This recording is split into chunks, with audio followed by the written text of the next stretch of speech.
La Bible en un an, la 24e journée, le livre de la Genèse, chapitre 48, verset 1 au chapitre 49, verset 33, le livre des Psaumes, chapitre 20, verset 1 à 10, le livre des Proverbes, chapitre 3, versets 31 et 32, l'évangile de Marc, chapitre 14, versets 53 à 72.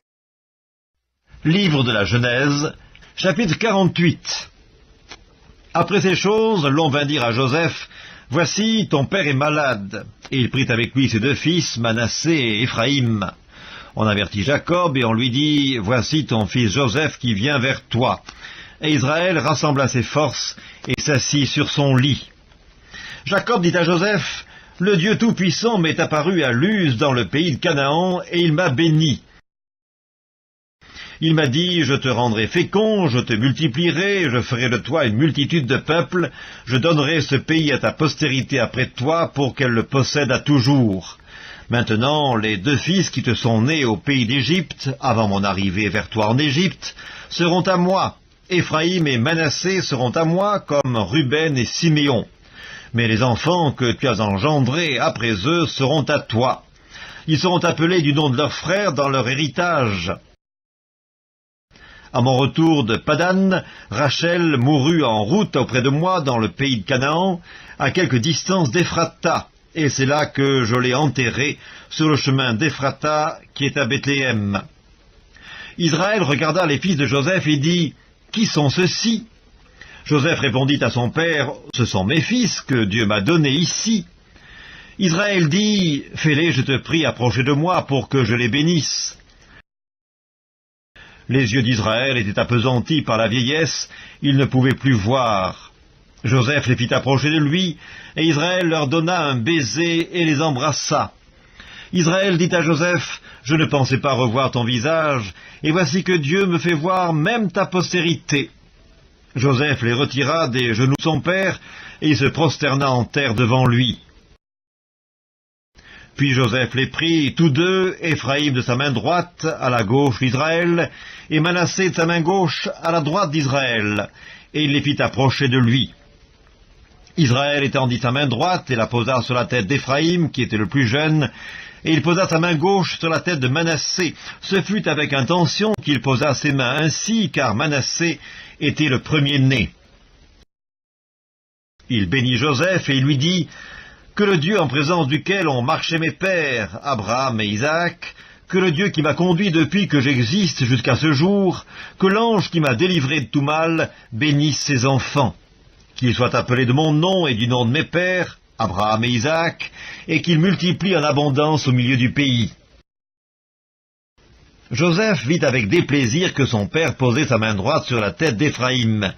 Il saisit la main de son père pour la détourner de dessus la tête d'Éphraïm et la diriger sur celle de Manassé. Et Joseph dit à son père, « Pas ainsi, mon père, car celui-ci est le premier-né, pose ta main droite sur sa tête. » Son père refusa et dit, « Je le sais, mon fils, je le sais. Lui aussi deviendra un peuple, lui aussi sera grand, mais son frère cadet sera plus grand que lui, et sa postérité deviendra une multitude de nations. »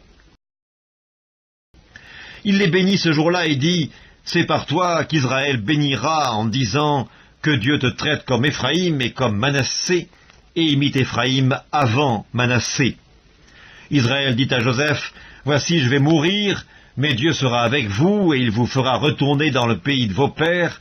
Je te donne, de plus qu'à tes frères, une part que j'ai prise de la main des Amoréens avec mon épée et avec mon arc. » Livre de la Genèse, chapitre 49. Jacob appela ses fils et dit, « Assemblez-vous, et je vous annoncerai ce qui arrivera dans la suite des temps. Rassemblez-vous et écoutez, fils de Jacob, écoutez Israël votre père. Ruben, toi, mon premier-né, ma force et les prémices de ma vigueur, supérieur en dignité et supérieur en puissance, impétueux comme les eaux, tu n'auras pas la prééminence, car tu es monté sur la couche de ton père, tu as souillé ma couche en y montant. Siméon et Lévi sont frères, leurs glaives sont des instruments de violence. Que mon âme n'entre point dans leur conciliabule, que mon esprit ne s'unisse point à leur assemblée, car dans leur colère ils ont tué des hommes, et dans leur méchanceté ils ont coupé les jarrets des taureaux. Maudite soit leur colère, car elle est violente, et leur fureur, car elle est cruelle. Je les séparerai dans Jacob, et je les disperserai dans Israël. Judas, tu recevras les hommages de tes frères, ta main sera sur la nuque de tes ennemis, les fils de ton père se prosterneront devant toi. Judas est un jeune lion, tu reviens du carnage, mon fils. Il ploie les genoux, il se couche comme un lion, comme une lionne, qui le fera lever? Le sceptre ne s'éloignera point de Judas, ni le bâton souverain d'entre ses pieds, jusqu'à ce que vienne le Shiloh et que les peuples lui obéissent. Il attache à la vigne son âne, et au meilleur cep le petit de son ânesse. Il lave dans le vin son vêtement, et dans le sang des raisins son manteau. Il a les yeux rouges de vin, et les dents blanches de lait. Zabulon habitera sur la côte des mers, il sera sur la côte des navires, et sa limite s'étendra du côté de Sidon. Issachar est un âne robuste qui se couche dans les étables. Il voit que le lieu où il repose est agréable, et que la contrée est magnifique. Et il courbe son épaule sous le fardeau, et il s'assujettit à un tribut. Dan jugera son peuple comme l'une des tribus d'Israël. Dan sera un serpent sur le chemin, une vipère sur le sentier, mordant les talons du cheval pour que le cavalier tombe à la renverse.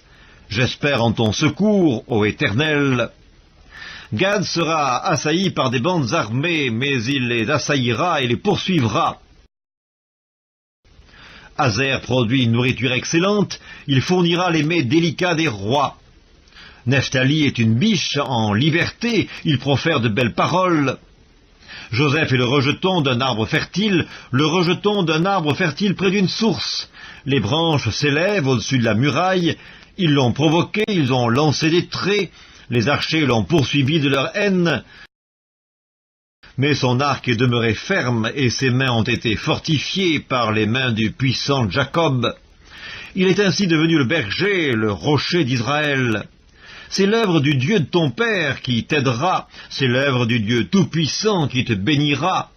Des bénédictions des cieux en haut, des bénédictions des eaux en bas, des bénédictions des mamelles et du sein maternel.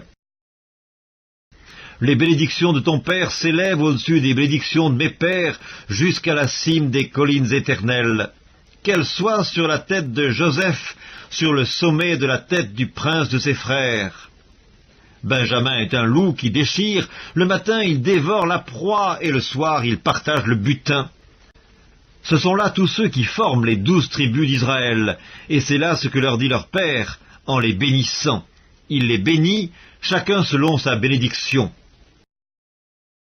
Puis il leur donna cet ordre, je vais être recueilli auprès de mon peuple, enterrez-moi avec mes pères dans la caverne qui est au champ d'Ephron, le Hétien, dans la caverne du champ de Macpéla, vis-à-vis de Mamré, dans le pays de Canaan. C'est le champ qu'Abraham a acheté d'Ephron, le Hétien, comme propriété sépulcrale. Là, on a enterré Abraham et Sarah, sa femme. Là, on a enterré Isaac et Rebecca, sa femme. Et là, j'ai enterré Léa. Le champ et la caverne qui s'y trouvent ont été achetés des fils de Heth. Lorsque Jacob eut achevé de donner ses ordres à ses fils, il retira ses pieds dans le lit, il expira, et il fut recueilli auprès de son peuple. Psaume 20. Au chef des chantres, psaume de David. Que l'Éternel t'exauce au jour de la détresse, que le nom du Dieu de Jacob te protège, que du sanctuaire il t'envoie du secours, que de Sion il te soutienne, qu'il se souvienne de toutes tes offrandes et qu'il agrée tes holocaustes, qu'il te donne ce que ton cœur désire et qu'il accomplisse tous tes desseins. Nous nous réjouirons de ton salut, nous lèverons l'étendard au nom de notre Dieu. L'Éternel exaucera tous tes vœux. Je sais déjà que l'Éternel sauve son oint, il l'exaucera des cieux de sa sainte demeure, par le secours puissant de sa droite. Ceux-ci s'appuient sur leurs chars, ceux-là sur leurs chevaux. Nous invoquons le nom de l'Éternel notre Dieu. Eux, ils plient et ils tombent, nous tenons ferme et nous restons debout. Éternel, sauve le roi, qu'il nous exauce quand nous l'invoquons. Livre des Proverbes, chapitre 3. Ne porte pas envie à l'homme violent et ne choisis aucune de ses voies, car l'Éternel a en horreur les hommes pervers, mais il est un ami pour les hommes droits. Marc, chapitre 14. Ils emmenèrent Jésus chez le souverain sacrificateur, où s'assemblèrent tous les principaux sacrificateurs, les anciens et les scribes. Pierre le suivit de loin jusque dans l'intérieur de la cour du souverain sacrificateur. Il s'assit avec les serviteurs et il se chauffait près du feu.